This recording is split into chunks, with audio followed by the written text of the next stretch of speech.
Hey guys, Ironwolf here. Today I'm going to be talking about something a little bit different than usual. I'll be actually doing a couple more videos like this in the future. It's just going to be me, talking about things related to Hyrule Conquest or sometimes even just Zelda in general. But today I want to talk about something in particular. I feel a bit funny saying this, but I want to talk about the meta in Hyrule Conquest. So I don't know. I feel like using the word meta isn't the right word because the game is so new and it's still in such early phases that there's not a lot about it yet that you can call meta, I suppose. But there's still, you want to know what's good and what's not in the current version of the game. I consider that, technically that's the meta. So I want to talk about some things with that. Mainly talk about all the factions, like where they stand in comparison to others, and as well as their pros and cons. So like this is where they are on like a tier list type thing, and then this is my reason why I put them in this tier or in this tier, etc., etc. So I'm going to be talking about that a little bit today. So I have a little thing here, a little notepad. Just I jotted down some notes talking about, the pros and cons of the different factions. So I separated the six factions into three tiers. Each tier has two factions in it. So there's the high tier, the mid tier, and the low tier. I'll start off with the high tier and work my way down. So first off, on the high tier, the faction that I believe is the best in the game right now in version 0.3 is the Kokiri. The Kokiri, they have a lot going for them. There's not a lot of weaknesses that they have, and the ones that they do have are significantly overshadowed by their strengths. So I'll start talking about the pros, and then I'll go into the cons of the Kokiri later. So the Kokiri have probably the best economy in the entire game. They so not only are their workers like really efficient and really good, but all their buildings are very cheap. Market groves only cost 100 resources, and from one market grove, you're basically getting 3 buildings of your choice. So that's really handy to have. And so not only do they get to save resources for these cheap buildings, but their upgrades, like the Market Grove upgrades, like if you turn it into a home or a storehouse or a fairgrounds, etc., that doesn't cost anything. So you're saving a lot of resources. So that their high economy and their cheap buildings is something really important to note. Another thing too, they are tied for having the best early game with the Goma. Their early game is very strong, and when I say early game, I mean everything up until between 10 to 15 minutes. That's what I consider the early game in Hyrule Conquest. So they're tied for the best early game in the entire game. They might have the slight edge on the Goma, just because of their economy is stronger. But they're so good at being able to get really strong units out early and put pressure on your opponent within those first 15 minutes of the game.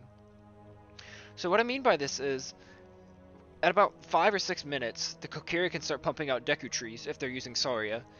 Having these units out in a match this early is very strong. They have 1,000 health, they're very tanky, they do great damage, you can garrison range units inside of them. Very good unit. Having it out that early is very scary if you're fighting against a Kokiri player.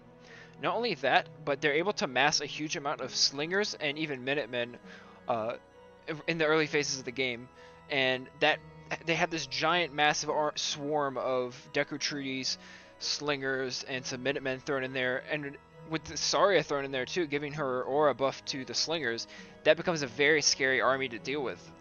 So their early game is very good, and that leads me into what I call the best transition.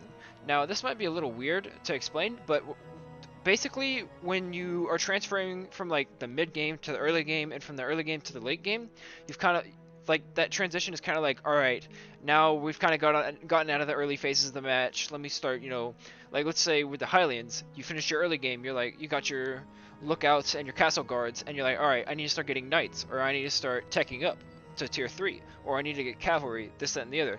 The Kokiri, they have a very strong mid game because their mid game and their early game are very much identical. Because their early game is so strong, and their mid game, I guess you could call them their mid game units, are kind of overshadowed by the strength of their early game units. Like, there's no reason you should waste resources and time to put towards these quote-unquote mid-game units, when you could put that towards more of your early-game units because they are just as good, and in some cases even better. For example, I think slingers are better than emerald archers. Now, that's kind of a bold statement, with the Kokiri at least. I think the slingers are better than emerald archers because they're cheaper, and mainly because of how cheap they are. When you combine them with Saria, you can have a much bigger force of them, of slingers with Saria, than you could having Emerald Archers with Saria. And so, as a whole, that makes it a more valuable force. And of course, you always win Deku trees with this faction. It's just always a good thing to have.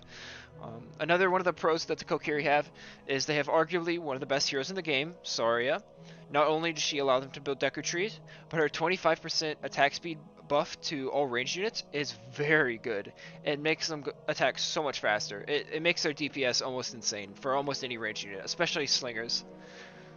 Another pro of the Kokiri is that they have the best matchup spread in the game. They basically don't lose any matchups. All the matchups in the game are in their favor, or at least slightly in their favor. So that's always a good thing to have. Another thing too, all their units have amazing DPS. A lot of their units are really glass cannony, and if you're using Saria, you can have the Deku trees to tank for you. So that gives you a good balance of glass cannons and like tank units. So that's really good. So I'll start talking about some of the cons here, as you see down here. So as you see right here, below average late game, their late game isn't terrible, but it is significantly overshadowed by, like, let's say the Zora or even the Hylians and sometimes even the Gorons. Their late game it isn't amazing. It's not like, oh my gosh, their late game is so bad, it's the worst thing ever. It's just, it's not that good. But it's definitely, if you're in the late game with the Kokiri, you can still definitely compete at a very good level, especially, with your high eco and whatnot. Another thing too that's kind of a con for the Kokiri, they have to constantly spend materials throughout the whole game to build bushes. It's not like they can just plop down a farm and just farm it for the rest of the game and not have to worry about it again. But you have to constantly be micromanaging, having your workers build more bushes so that you don't have idle workers standing around doing nothing, and you're always producing wood, and that costs resources. So that's kind of a disadvantage, or not even a disadvantage, it's just kind of an annoyance that you have to keep in mind and pay attention with when playing the Kokiri. Another thing too, they have really weak defenses and really weak siege units. Their defenses aren't amazing, but they're an aggressive or like an offensively based faction anyway, so it's not that big of a concern. Another thing too, this is kind of a con, but kind of not at the same time, low tankiness.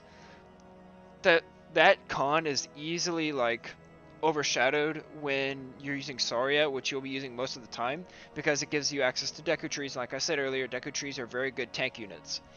So you really only have to worry about low tankiness if you're using a hero that isn't Saria, which I wouldn't recommend to begin with. But if you are, you're gonna struggle with tankiness a lot of the time. So now I want to talk about the next faction, which is the Goma.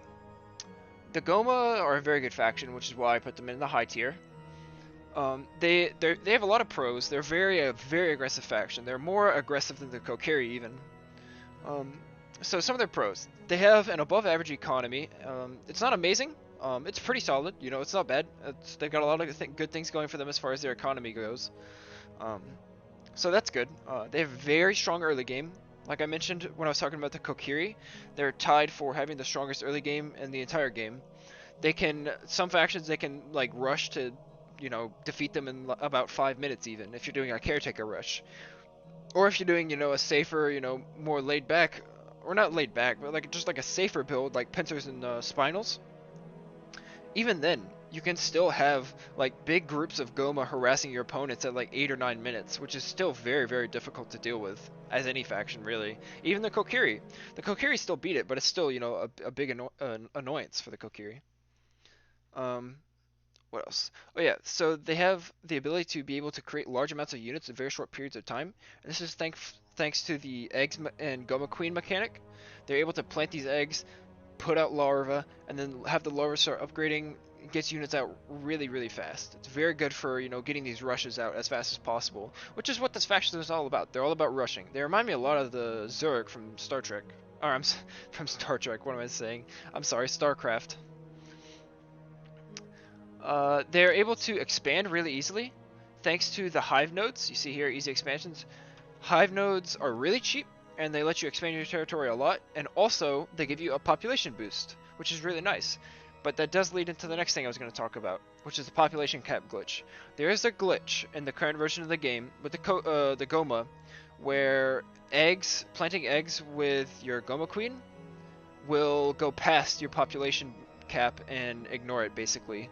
Now, you can abuse this glitch. It's most likely going to get patched out in the future, but in the current version of the game, sure, you can abuse it. It's whatever. Just don't make it a crutch, so that when the new version comes out and it's most likely getting patched out, you won't be like losing every time because you were like relying on that, basically. Although even then, you don't want to abuse it too much, like in the current version, because then you won't be able to build any units from like buildings and stuff. Only eggs from your Goma Queen. So like if you had a Solarium, you can't build eggs, or if you're trying to build a hero, you can't build them because you're way over the population cap. But you know, it's still something to keep in mind if you're going for like a rush, like really early, and you just need to get a bunch of units out fast without wasting time building things. You can just feel free to abuse it, but just keep in mind it's probably going to get changed soon. Strong heroes. They have very strong heroes. All the Goma heroes are viable. Agatha is not viable in 1v1s, only in team games. But she is still she is probably the best team-based hero in the game. So all the heroes are viable in some way, shape, or form. And that leads to the next thing I was going to say. They are probably the best support faction in the game. So what this means is, in team games, having a Goma player on your side is putting you in a really good place. They're probably the best faction when it comes to like synergy with other factions in like 2v2s and whatnot. So they're a very, very good faction in that regard. And then lastly, they just have really good matchups across the board. The only matchup they lose is against the Kokiri, and even then it's like slightly, you know, not in their favor. So still very doable. But that's pretty much all the pros for the Goma. Let me move on and start talking about some of their cons. So cons. Much like the Kokiri, they have very weak defenses.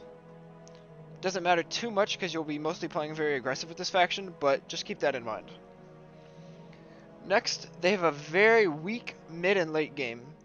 Now, when I say very weak, I mean probably the weakest in the game. They fall off really hard after about the first 15-14 minutes. Their mid game is nothing special, and their late game is just really overshadowed by some of the other factions. So, like, I would just keep that in mind when playing the Goma. That, you know, like, after, you know, your first couple rushes, you really need to, like, it's going to be very difficult for you to come back if your rushes failed and whatnot. Because with the Goma, you just want to abuse the fact that their early game is broken. So, just keep that in mind. Another one of their cons is that they rely a lot on their Goma Queen. Now, what this means is, their Goma Queen is their main unit provider for a majority of the game, especially during the early game. You're not going to have a Solarium up until maybe the mid game, sometimes the early game if you're, you know, you're playing more passive.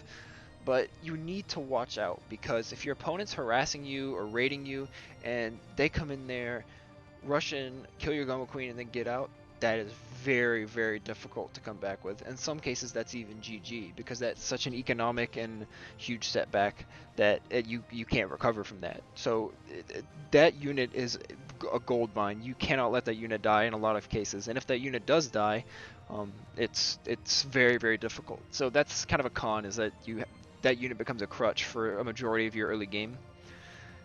And then the last thing I want to talk about with them is, this is kind of a con, kind of not, but they're a very high risk, high reward faction. And what this means is, a lot of their stuff is good, and you get a lot of reward out of, you know, abusing their really strong early game. But it's high risk in the sense that, because their mid and late game is so weak, if your early game isn't working out, you're in a very bad place, if that makes sense. So basically, like, if your rushes fail and your opponent like survives through them and is able to, you know, push on into the, like, grind through them into the mid game, it's gonna be very difficult for you to like clutch out that W as the Goma player. So that's all there is for the high tiers. Let me move on to the mid tiers. Alright, so here we have the mid tiers. These are factions that are still very good, but they they're still slightly overshadowed by the Gom and the Kokiri, mainly in the sense that like they don't have such oppressive offense so early in the game, but they're still very good factions. They're just slightly less strong. So the first one I'm going to talk about is probably, I guess you could say, the third best faction in the game, but this it's whatever. They're a mid-tier faction. Is the Zora. The Zora are very good. They have probably the strongest mid game of any of the factions right now. This is mainly due to how strong their towers and defenses are, as well as their mages. By the time you get to the mid game, they should have a really big army of mages and even spearmen and whatnot, and that's very scary to deal with as a lot of factions. Their late game is pretty good too. Their late game isn't bad at all. They have very strong late game, units and cavalry and siege units as well. So their late game is nothing to sleep on as well. They have a very strong economy, nowhere close to as strong as the Kokiri, but still better than say like the Goma. It's just a very strong economy, very good, very solid. Another pro of the Zora is magic damage. They are one of the few factions in the game that takes a lot from magic damage, and that's a very, very good thing to have, because a lot of factions don't really focus on having resistance to magic damage, unless you're playing, like another Zora player and they're using Ruto to give their units, the magic debuff or magic damage or debuff. But in a lot of cases, their magic damage is really nice. Their towers and town center use magic damage, and then of course a lot of their mages use it. It's just a very good thing that they have. Like I mentioned earlier, they have some of the best defenses in the game, with their towers and then even their town center, just very good. Especially the fact that they have magic damage as well. Most of their heroes are viable, which is a nice thing to have. It gives you a lot of options. 3 out of the 4 are viable. The Zora King, I would never recommend you use. He is not very good at all. He can be viable, but I would not recommend it at all personally. I would not recommend it. Another thing too, as I mentioned earlier, very strong siege units. Another nice thing about the Zora, they can travel on water. Always a nice thing to have. Being able to just go straight over the water is nice. And the last thing, they have a very solid matchup spread. What this means is, like, they don't lose any matchups super hard. Like, sure, they still lose to the Kokiri and the Goma, but it's not that bad. It's not that bad of a matchup at all. It's still very doable. It's still, like, I would say it's, like, a slight disadvantage for the Zora. Alright. So now I'll talk about the cons. So a lot of their units have low survivability, which is, it's not that bad. They're very glass cannony, but because of how high their DPS is, they make up for it. But low survivability with their units, something to keep in mind. They have a really weak early game. Their early game is not that strong at all. Mainly, but I mean, well, when I say weak early game, I mean they can't take advantage of, rushes and aggressive pressure very early in the game. They can still survive and do fine in the early game, which is why they have decent matchups against the Kokiri and the Goma, because they can survive, they have ways to survive those early game rushes. So, but, their early game isn't the strongest, so I would say that's, kind of a disadvantage of them. And then lastly, a lot of their units and buildings are a little on the expensive side. Because of their good economy, it makes up for it, but they do have very expensive buildings and whatnot.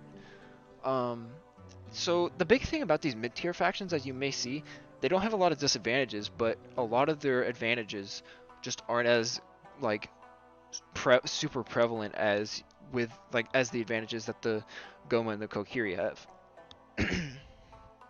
So I'll move on to the next mid-tier faction, and that would be the Gerudo. The Gerudo are very good. They're basically, a more passive version of the Kokiri, if I were to put it into, like, perspective. They're still a very aggressive faction, but they do play a little more, patient and, calculated, and you gotta keep an eye out on what your opponent's doing and have more micro on your home base rather than your forward army and whatnot. So the Gerudo, some of their pros. They have a strong material-based economy. What this means is the Gerudo will always have a surplus of materials. Really good at gathering wood and stone.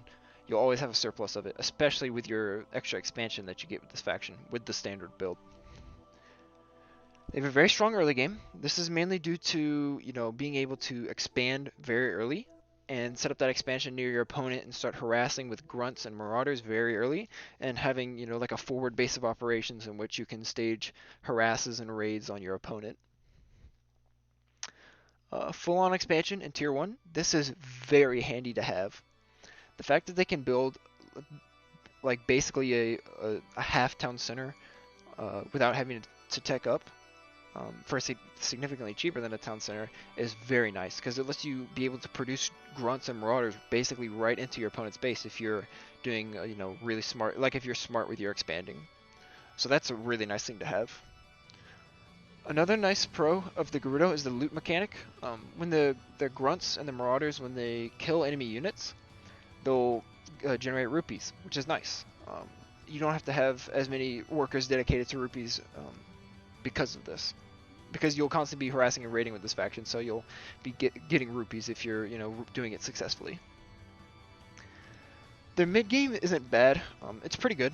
You can, as you start to hit the mid game, you can start getting cavalry and sand snipers out, and even start to go towards tier 3, and so you can work towards getting witches and whatnot. But their mid game isn't bad at all. It's pretty good. Their late game it's pretty average. I would say once you get the ice arrow archers and the witches, as well as a bunch of cavalry and sand snipers, they're pretty good.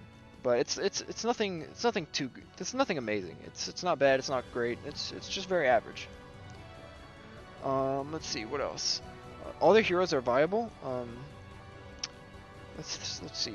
Urbosa and Naburu, mainly Urbosa, are the stronger ones, but all of them are viable. So you can use any of them you want. It's completely up to you. I would recommend Urbosa or Naburu, but like I said, they're all viable, completely up to you. And very similar to the Zora, they have a very similar matchup spread. Very good matchups. They don't lose very hard to the high tiers, and they do very well against the other mid tiers and the low tiers. So let's talk about some of the cons. They really struggle to get food, as you see here.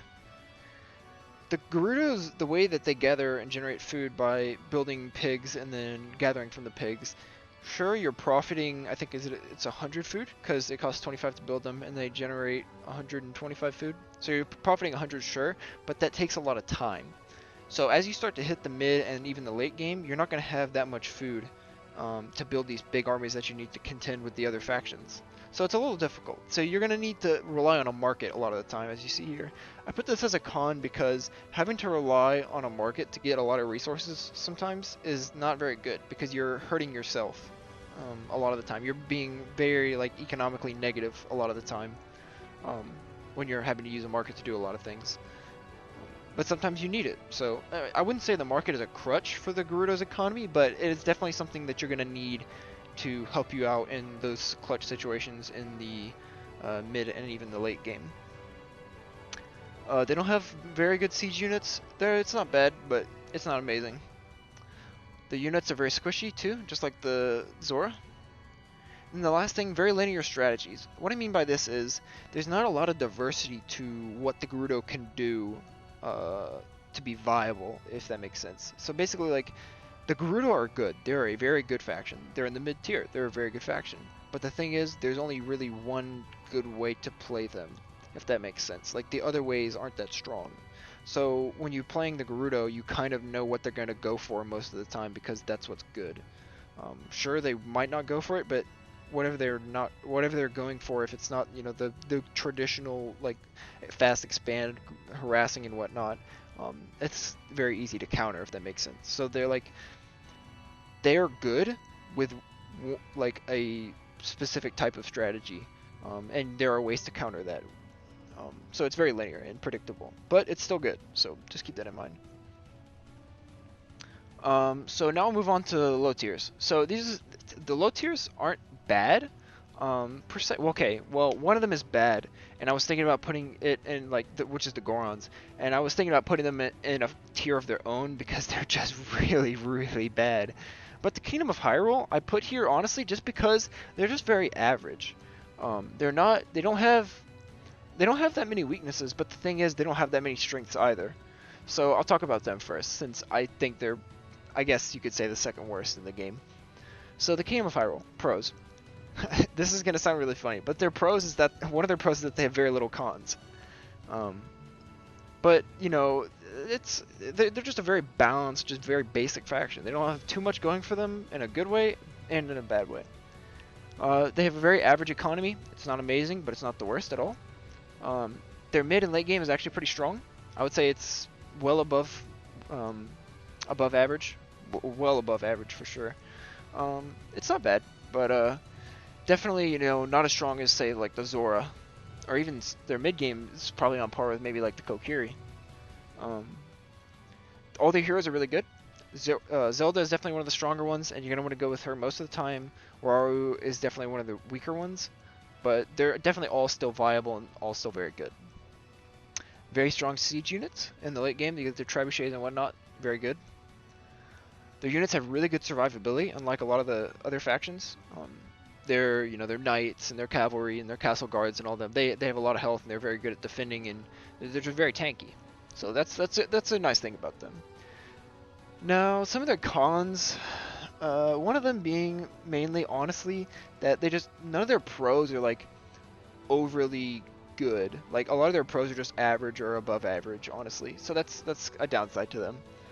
Another one of the cons of this faction is they have a very bad early game.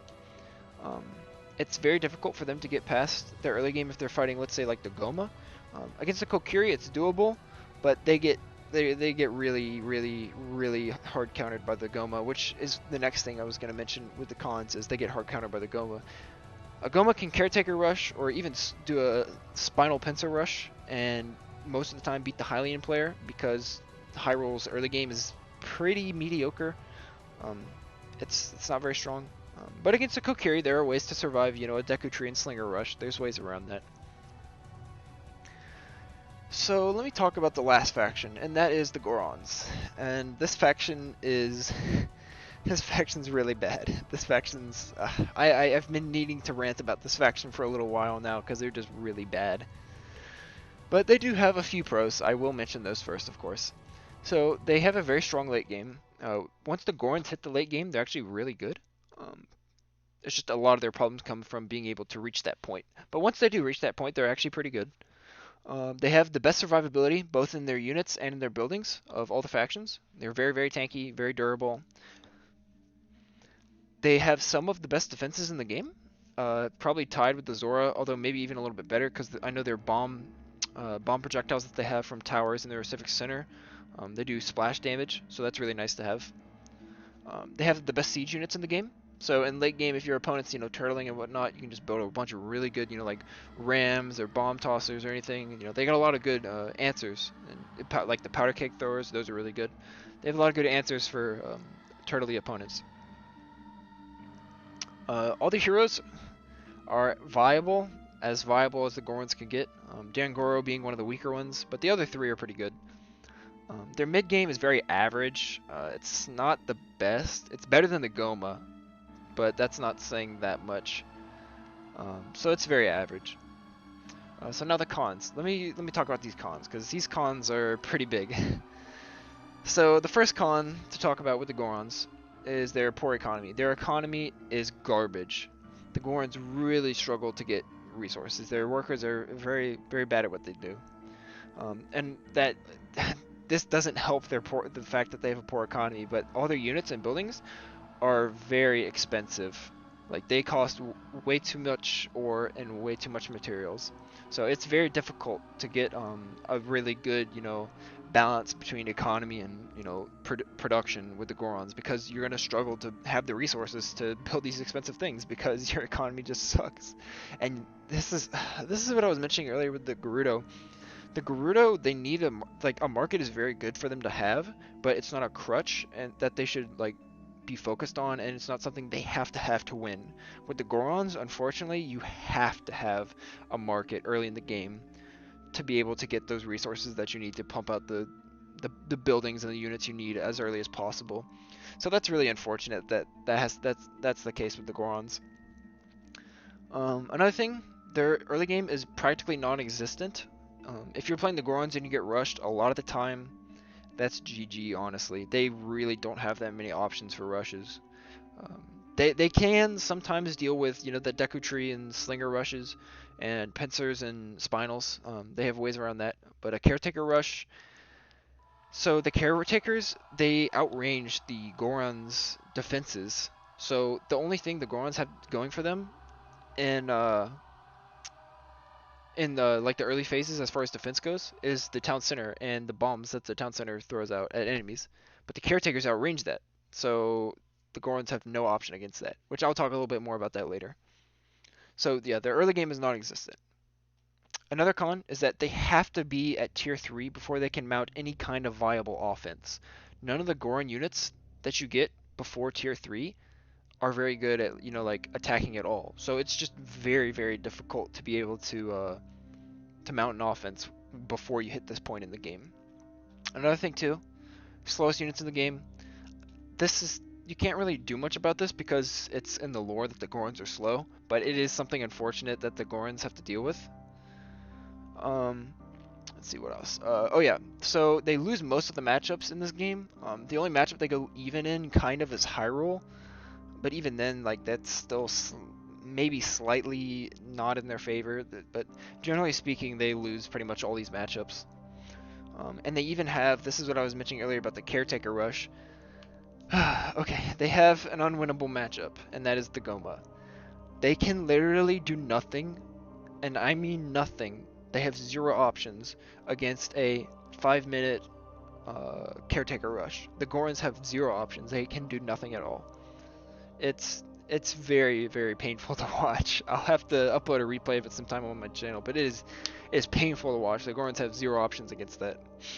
So that's unfortunate. But yeah, that's pretty much all the cons about the Gorons. They're just not very good. Just no, it's not even like they're bad compared to the other factions. They're just bad in general. But I mean, I'm sure they'll get some nice buffs in the next patch. But anyway, so that's pretty much everything I wanted to talk about as far as like the early, meta goes with these factions and whatnot. There's a lot of difference between like the high tiers and the low tiers at this point in the game. It's I wouldn't say it's super unbalanced, but it's kind of unbalanced. Mainly, the fact that the Kokiri and the Goma's early game is so strong as opposed to the other factions who have very weak early games. But anyway, that's all I want to talk about as far as this. I hope you guys enjoyed this type of video. I know I mostly do like gameplay stuff, but I just wanted to do some talking and stuff about what the game looks like right now, what's good, what's not, and why, and all that. I hope you guys enjoyed it. I'll probably do some more videos like this in the future, but I'll leave a link to my Discord, like always, in the description. Feel free to join that. We talk a lot about, like strategies and the meta and, just Zelda in general, so feel free to join that. I'd love to have you guys in there. I'll probably leave a link to this, this little notes that I have right here, if you guys want to, look over those, if you have any interest. So if you have anything else to ask, feel free to ask in the comments, and I will see you guys in the next video.